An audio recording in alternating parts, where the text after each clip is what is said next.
Hi friends, എല്ലാവർക്കും പുതിയൊരു വീഡിയോയിലേക്ക് സ്വാഗതം. പാർവതി വിശാലിനോട് ചോദിക്കും, സാർ എന്താണ് ഈ ആലോചിക്കുന്നത്? ഞാൻ സുശീല ആൻറ്റിയെ അടിച്ചതിനെ കുറിച്ചാണോ സാർ ഈ ചിന്തിക്കുന്നത്? ഞാൻ വെറുതെയല്ലേ സാറേ സുശീല ആൻറ്റിയെ തല്ലിയത്. ഞാൻ ആൻറ്റിയെ തല്ലിയില്ലായിരുന്നുവെങ്കിൽ അവർ പിന്നെയും എനിക്ക് തടസ്സം നിൽക്കുമായിരുന്നു. ഞാൻ വീണ്ടും വീണ്ടും ആൻറ്റിയോട് തർക്കിച്ച് അവിടെ നിന്നിരുന്നുവെങ്കിൽ പിന്നെ ഈ വീട്ടിലുള്ളവർ കാണുന്നത് ഗാർഗിയുടെ ശവശരീരമാകുമായിരുന്നു. ഇത് കേട്ട വിശാല ഒന്ന് ഞെട്ടുകയാണ് കേട്ടോ. എന്നിട്ട് ചോദിക്കും, നീ ഇപ്പം എന്താ പാർവതി പറഞ്ഞത്? അപ്പോൾ പാർവതി പറയും, ഗാർഗി എന്തെങ്കിലും കടുങ്കൈ ചെയ്യുമോ എന്ന് സംശയിച്ചാണ് അവൾ പോയതിന് പിന്നാലെ ഞാനും തീർക്കപ്പെട്ടു പോയത്. അപ്പോഴാണ് സുശീൽ ആൻറ്റി വഴി തടസ്സപ്പെടുത്തി നിന്നത്. ഏതായാലും ഉദയനെ രമ കാത്തു. കൃത്യസമയത്ത് ഞാൻ അവിടെ എത്തിയത് കൊണ്ടാണ് ഗാർഗിയെ രക്ഷപ്പെടുത്താൻ പറ്റിയത്. ഒരു നിമിഷം വൈകിയെങ്കിൽ ഗാർഗി ആ കരൺതുമ്പിൽ ജീവിതം അവസാനിപ്പിച്ചേനെ. അപ്പോൾ വിശാൽ ചോദിക്കും, എന്നിട്ടിപ്പോൾ ഗാർഗി എവിടെ? അവൾക്കിപ്പോൾ കുഴപ്പമൊന്നുമില്ല. ഞാൻ അവളെ പറഞ്ഞ് സമാധാനിപ്പിച്ചിട്ടുണ്ട്. ഇവിടെ ഇങ്ങനൊരു ജീവൻ മരണ പോരാട്ടം നടന്നത് എനിക്ക് മാത്രമല്ല അറിയൂ. ഇനി സാറ് പറ, ഞാനപ്പോൾ സുശീൽ ആൻറ്റിയെ തല്ലിയതിൽ തെറ്റുണ്ടോ? അപ്പോൾ വിശാൽ പറയും, ഇല്ല, വെറുതെ താൻ സുശീൽ ആൻറ്റിയെ തല്ലിയില്ലെന്ന് എനിക്കറിയാമായിരുന്നു. തല്ലിയതിന് പിന്നിൽ തക്കതായ ഒരു കാരണം ഉണ്ടാകുമെന്ന് ഞാൻ ചിന്തിച്ചു. ആ നേരത്ത് തൻ്റെ സ്ഥാനത്ത് ഞാനാണെങ്കിലും ആൻറ്റിയെ തല്ലുമായിരുന്നു. അപ്പോൾ പാർവതി പറയും, എന്തായാലും കഴിഞ്ഞത് കഴിഞ്ഞു. ഇനി സുശീൽ ആൻറ്റിക്ക് വിശദീകരണം കൊടുക്കാനൊന്നും ഞാനില്ല. എങ്കിൽ ഗാർഗി ആത്മഹത്യക്ക് ശ്രമിച്ച വിവരമൊക്കെ പറയേണ്ടി വരും. അത് തൽക്കാലം ആരും അറിയണ്ട, നമ്മൾ മാത്രമേ ഇത് പറഞ്ഞിട്ടുള്ളൂ. ഗാർഗിയുടെ സങ്കടത്തിന് ഒരു പരിഹാരം കാണണം. അപ്പോൾ വിശാൽ പറയും, അവൾ അനുഭവിക്കുന്ന വിഷമം എനിക്ക് മനസ്സിലാവുന്നുണ്ട്. പക്ഷേ പാർവതി അവളുടെ പ്രശ്നം ഇന്നുകൊണ്ട് തീർക്കാൻ പറ്റുന്ന ഒന്നല്ല.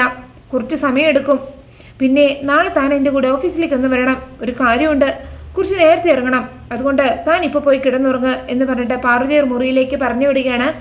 പിന്നെ പിറ്റേ ദിവസം രാവിലെ പ്രഭാവതി പോയിട്ട് വിനയോട് ചോദിക്കും, ഞാൻ നിന്നോട് പറഞ്ഞത് എന്താണ്? നീ പ്രവർത്തിച്ചത് എന്താണ്? എന്താമേ കാര്യം? എനിക്കൊന്നും മനസ്സിലായില്ല. അപ്പോൾ പ്രഭാവതി പറയും, നിനക്ക് മനസ്സിലാവില്ല. ഈ വീട്ടിലെ എല്ലാ സാഹചര്യങ്ങളും പറഞ്ഞിട്ടല്ലേ ഞാൻ നിന്നോട് ഇങ്ങോട്ട് വരാൻ പറഞ്ഞത്. പാർവതിയുടെ പേരിലുള്ള സ്വത്തുക്കൾ നമുക്ക് കൈക്കലാക്കണം. അത് നമ്മുടെ പേരിലേക്ക് മാറ്റണം. അവൾക്ക് ഓഫീസിലുള്ള ചെയർപേഴ്സൺ സ്ഥാനം നമുക്ക് നഷ്ടപ്പെടുത്തണം.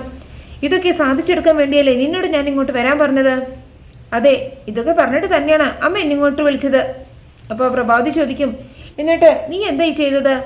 അമ്മ പറഞ്ഞതനുസരിച്ച് ഞാൻ വന്നു. അതിന് നീ മാത്രമാണോ വന്നത്? അത് അമ്മ കണ്ടില്ലേ, ഞാനും റിയയും കൂടെ വന്നു. എടാ, നിന്നോട് വരാൻ പറഞ്ഞാൽ നീ വരണം, അല്ലാതെ നിന്റെ ഗേൾഫ്രണ്ടിനെ കൊണ്ടല്ല വരേണ്ടത്. അവൾ കൂടെ വന്നതിനിപ്പോൾ എന്താ പ്രശ്നം അമ്മേ? അപ്പോൾ പ്രഭാവതി പറയും, പ്രശ്നമേ ഉള്ളൂ. അവളുടെ വരവ് വിശാൽ ഉൾപ്പെടെ ഇവിടെ ഉള്ള ആർക്കും ഇഷ്ടമായിട്ടില്ല. അതിൻ്റെ പേരിൽ വിശാലിന് നല്ല ദേഷ്യമുണ്ട്. ഗോപിയേട്ടന് മുറുമുറുപ്പുണ്ട്. ഈ സാഹചര്യത്തിൽ നമ്മുടെ പ്ലാൻ എങ്ങനെ നടപ്പിലാക്കാൻ പറ്റും? എനിക്കൊരു ഐഡിയയും കിട്ടുന്നില്ല. നീ മാത്രം വന്നാൽ മതിയായിരുന്നു. നീ എന്തിനാണ് ആ റിയയെ കൂട്ടിക്കൊണ്ടുവന്നത്? അപ്പം വിനയ് പറയും, എനിക്ക് അവളെ എങ്ങനെ വിട്ടിട്ട് വരാൻ പറ്റുമോ അമ്മേ? എനിക്ക് വേണ്ടി എന്തും ചെയ്യുന്നവളാണ് റിയ. അങ്ങനെയുള്ള അവളെ എനിക്ക് അവിടെ ഉപേക്ഷിച്ച് വരാൻ പറ്റുമോ? അമ്മയ്ക്ക് അവളെ ശരിക്കും അറിയാത്തത് കൊണ്ടാണ് ഇത്രയ്ക്ക് ടെൻഷൻ. ഞാൻ വെറുതെ പറയുകയല്ല, നമ്മളെക്കാൾ കൂടിയ സാധനമാണത്. എന്ന് വെച്ചാൽ നമ്മളെക്കാൾ ബുദ്ധിയും തന്ത്രവും കൂടുതലുള്ളവൾ. നമ്മൾ മനസ്സിൽ കാണുന്ന നേരത്ത് അവളത് വർക്കൗട്ട് ചെയ്തിരിക്കും. അവൾ നമുക്ക് ഒരു അസറ്റാണ്. നമ്മുടെ പ്ലാനിങ്ങിൽ അവളെ കൂടെ പാർട്ടിസിപ്പേറ്റ് ചെയ്യിച്ചാൽ നല്ലതായിരിക്കും. അതുകൂടെ മുന്നിൽ കണ്ടുകൊണ്ടാണ് ഞാൻ അവളെയും കൊണ്ട് ഇങ്ങോട്ട് വന്നത്. അവൾക്കെല്ലാം അറിയാം. വളരെ കാലമായിട്ട് ഞാനും ഗാർഗിയും തമ്മിൽ ഒരു ബന്ധവുമില്ല എന്ന് അവൾക്ക് നന്നായിട്ട് അറിയാം. മാത്രമല്ല, ഗാർഗിക്ക് ഇനി കുട്ടികളുണ്ടാവില്ല എന്നും ഞാൻ അവളോട് പറഞ്ഞിട്ടുണ്ട്. അത് വിശ്വസിച്ചാണ് കക്ഷി എൻ്റെ കൂടെ വന്നിരിക്കുന്നത്. അവളെ കൊണ്ട് നമുക്ക് ഉപകാരമേ ഉണ്ടാവൂ. അപ്പോൾ പ്രഭാവതി പറയും, ഇതൊക്കെ നിന്റെ വിശ്വാസം നിന്നെ രക്ഷിച്ചാൽ മതി. നമുക്ക് കളയാൻ ഇനി സമയമില്ല. ഇവിടുത്തെ സ്വത്തുക്കൾ എത്രയും പെട്ടെന്ന് നമുക്ക് സ്വന്തമാക്കണം. അതിനെന്താ വഴിയെന്ന് ആലോചിക്കേ. അപ്പോൾ വിനയ് പറയും, വിശാലിൻ്റെ കയ്യിൽ നിന്ന് സ്വത്തുക്കൾ തട്ടിയെടുക്കുന്നത് അത്ര ഈസിയായ കാര്യമൊന്നുമല്ല. അപ്പോൾ പ്രഭാവതി പറയും, അതും എനിക്കും അറിയാം. അത് പറയാനാണ് നീ വന്നത്? അപ്പോൾ വിനയ് പറയും, ഞാനൊന്ന് പറയട്ടെ അമ്മേ. സ്വത്തുക്കൾ അവൻ പോലും അറിയാതെ അവൻ നമുക്ക് എഴുതിത്തരും. അതിനൊരു ഐഡിയ ഞാൻ കണ്ടുവച്ചിട്ടുണ്ട്. എന്താ ഐഡിയ? അപ്പോൾ വിനയ് പറയും, ഞാൻ കുറച്ച് പേപ്പറുകൾ അമ്മയുടെ കയ്യിൽ തരും. അമ്മ അതിൽ വിശാലിൻ്റെ ഒപ്പ് വാങ്ങി തരണം. അങ്ങനെ അവൻ ഒപ്പിട്ട് കഴിഞ്ഞാൽ അത് അവൻ നമുക്ക് എഴുതി തന്ന പവർ ഓഫ് അറ്റോർണിയാക്കി മാറ്റാം. എന്നിട്ട് ആ പവർ ഓഫ് അറ്റോർണി വെച്ച് നമുക്ക് ആവശ്യമുള്ളതൊക്കെ നേടിയെടുക്കാം. കൂടുതലൊന്നും അമ്മ ആലോചിക്കേണ്ട. അമ്മ പേപ്പർ കൊണ്ടുപോയിട്ട് അവനോട് ഒപ്പിട്ട് തരാൻ പറഞ്ഞാൽ അവൻ സൈൻ ചെയ്ത് തരും. അത്രയ്ക്ക് വിശ്വാസമില്ലേ അവൻ അമ്മയെ? ആ വിശ്വാസം മുതലെടുക്കാൻ അമ്മയ്ക്ക് സാധിക്കില്ലേ? അപ്പോൾ പ്രഭാവതി പറയും, അത് ശരി തന്നെയാണ്. വിശാലിന് എന്നെ വലിയ വിശ്വാസമാണ്. അതുപയോഗിച്ച് അവനിൽ നിന്ന് എന്തും നേടിയെടുക്കാൻ എനിക്ക് പറ്റും. തീർച്ചയായും ആ പേപ്പേഴ്സിൽ അവൻ ഒപ്പിട്ട് തരും. എങ്കിൽ നമ്മൾ വിജയിച്ചു എന്ന് പറഞ്ഞ് വിനയ് അകത്തേക്ക് പോവുകയാണ്. അതേസമയം സുശീല വിചാരിക്കും, എത്ര ധൈര്യം ഉണ്ടായിട്ടാണ് പാർവതി എന്നെ അടിച്ചത്. നിന്നെ ഞാൻ വെറുതെ വിടില്ലടി. അങ്ങനെ ആലോചിച്ച് നിൽക്കുമ്പോഴാണ് ഗാർഗി അവിടേക്ക് വരുന്നത്. എന്നിട്ട് സുശീലോട് പറയും, ആൻറ്റിയെ പാർവതി തല്ലിയത് ഞാൻ അറിഞ്ഞു കേട്ടോ. അറിഞ്ഞപ്പോൾ സന്തോഷമായില്ലേടി നിനക്ക്? ആൻറ്റി എന്തായി പറയുന്നത്? ആൻറ്റിക്ക് തല്ലി കിട്ടുന്നത് എനിക്ക് എങ്ങനെ സന്തോഷമാവുന്നത്? എനിക്കതിൽ വിഷമമേ ഉള്ളൂ. എന്ത് വിഷമം? നിനക്ക് വേണ്ടിയാണ് അവൾ എന്നെ അടിച്ചത്. നീ ഇനി ഒന്നും പറയണ്ട. എൻ്റെ മുമ്പിൽ നിൽക്കാതെ കയറി പോകാൻ നോക്ക്.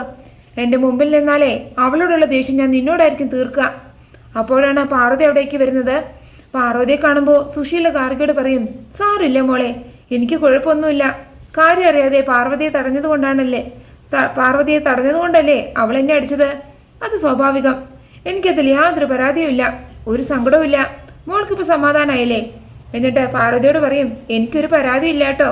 എന്നിട്ട് ഗാർഗയെയും കൂട്ടി സുശീല അകത്തേക്ക് പോവുകയാണ്. അതേസമയം പ്രഭാവതിയെക്കുറിച്ച് പേപ്പേഴ്സും കൊണ്ട് വിശാലിൻ്റെ അടുത്തേക്ക് വരികയാണ് കേട്ടോ.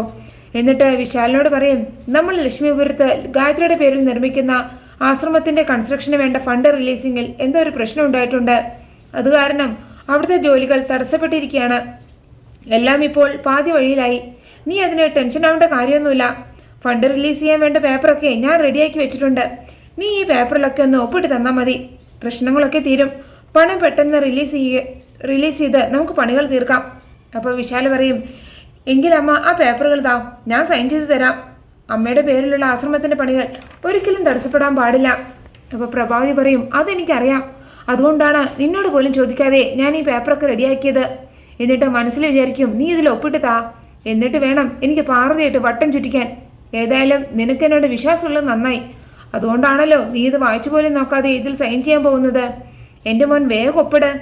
അങ്ങനെ ആലോചിച്ച് നിൽക്കുമ്പോഴാണ് പാർവതി അവിടേക്ക് വരുന്നത്. പ്രഭാവതി അവിടെ നിൽക്കുന്നത് കാണുമ്പോൾ പാർവതി വിചാരിക്കും, ഇവിടെ എന്തായി നടക്കുന്നത്? എന്തോ പന്തികേടുണ്ടല്ലോ. പാർവതിയെ കാണുമ്പോൾ പ്രഭാവതി മനസ്സിൽ പറയും, ആവശ്യത്തിന് വരാൻ കണ്ട ഒരു സമയം. പിന്നെ കാണിക്കുന്നത് പാർവതി ചായക്കപ്പ് വിശാൽ സൈൻ ചെയ്യാൻ വെച്ചിരിക്കുന്ന ആ പേപ്പറിൻ്റെ അടുത്ത് കൊണ്ടുപോയി വെക്കുകയാണ് കേട്ടോ.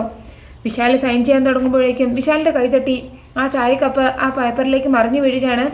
അത് കാണുമ്പോൾ പ്രഭാവതിക്ക് ആകെ ദേഷ്യം വരികയാണ് കേട്ടോ. അപ്പോൾ പ്രഭാവതി പാർവതിയോട് ചോദിക്കും, നീ എന്താണ് ഈ കാണിച്ചത്? അപ്പോൾ വിശാൽ പറയും, പാർവതി ഒന്നും ചെയ്തില്ലല്ലോ അമ്മേ, അറിയാതെ എൻ്റെ കൈ തട്ടി വീണതല്ലേ. അമ്മ ഒന്ന് ക്ഷമിക്കേ. ആ ആശ്രമത്തിൻ്റെ പണികൾ മുടങ്ങാതിരിക്കാനുള്ള പണികളെല്ലാം ഞാൻ ചെയ്തോളാം. ഫണ്ട് റിലീസ് ചെയ്താൽ പോരെ? അതിനുള്ള പുതിയ ഡോക്യുമെൻറ്റ്സ് നമ്മുടെ വക്കീലിനെ വിളിച്ചു പറഞ്ഞാൽ ഞാൻ തയ്യാറാക്കാം. അമ്മ സമാധാനത്തോടെ പോയിക്കോ. പിന്നെ കാണിക്കുന്നത് പിറ്റേ ദിവസം രാവിലെ ബെഡ് കോഫി വേണമെന്ന് പറഞ്ഞിട്ട് റിയ ബെഡിലിരുന്ന് കോഫി എന്ന് വിളിച്ചു പറയുന്നതാണ് കേട്ടോ. ഇത് കേട്ട ഗാർഗി പറയും, നിന്റെ അഹങ്കാരം ഞാനിന്ന് തീർക്കുന്നുണ്ടടി. ഇന്ന് ഈ കാര്യത്തിൽ ഞാനൊരു തീരുമാനം ഉണ്ടാക്കും എന്ന് പറഞ്ഞ് കോഫി എടുത്ത് അതിലേക്ക് എന്തോ ഒരു ലിക്വിഡ് ചേർത്ത് എടുക്കുകയാണ് കേട്ടോ. അതേസമയം വിനയ് പോയിട്ട് പ്രഭാവതിയോട് ചോദിക്കും, ആ ഡോക്യുമെൻറ്റ്സ് ഒപ്പിട്ട് കിട്ടിയാമേ? അപ്പോൾ പ്രഭാവതി പറയും, ഞാൻ ഡോക്യുമെൻറ്റ്സ് കൊണ്ട് അവിടേക്ക് പോയ നേരത്ത് ആ പാർവതി ഒരു കപ്പ് കാപ്പിയായിട്ട് അവിടേക്ക് വന്നു. എന്നിട്ട് അത് മുഴുവൻ തട്ടി ആ ഡോക്യുമെൻറ്റ്സിലേക്ക് വീണു.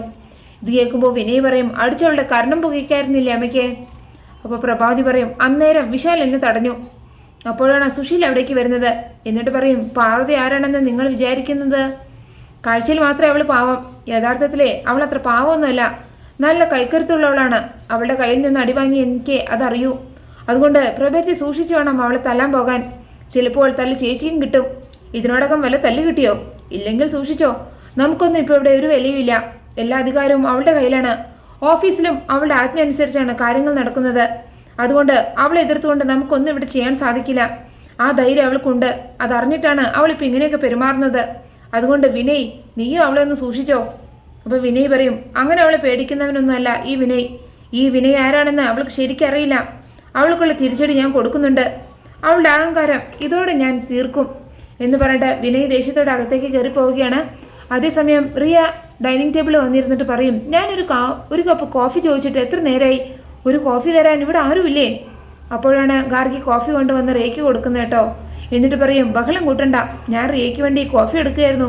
ഇത്തിരി ഒന്ന് വൈകിപ്പോയി, സോറി. അപ്പോൾ റിയ പറയും, ഇനി മേലാൽ കോഫി ചോദിച്ച് എന്നെ ഇങ്ങോട്ട് വരുത്തരുത്. ഞാൻ കണ്ണു തുറക്കുമ്പോൾ ചൂട് കോഫി എൻ്റെ ബെഡിനരികിൽ ഉണ്ടാവണം. നാളെ മുതൽ അത് നിന്റെ ഡ്യൂട്ടിയാണ്. അപ്പോൾ ഗാർഗി പറയും, ശരി, അങ്ങനെ തന്നെ ചെയ്തോളാം. എന്നിട്ട് മനസ്സിൽ പറയും, നീ ആദ്യം കോഫി ഒന്ന് കുടിക്കടി, ബാക്കിയൊക്കെ നമുക്ക് പിന്നീട് ആലോചിക്കാം എന്ന് വിചാരിച്ചുകൊണ്ട് നിൽക്കുന്ന ഗാർഗിയെ കാണിച്ചുകൊണ്ടാണ് എപ്പിസോഡ് അവസാനിക്കുന്നത്.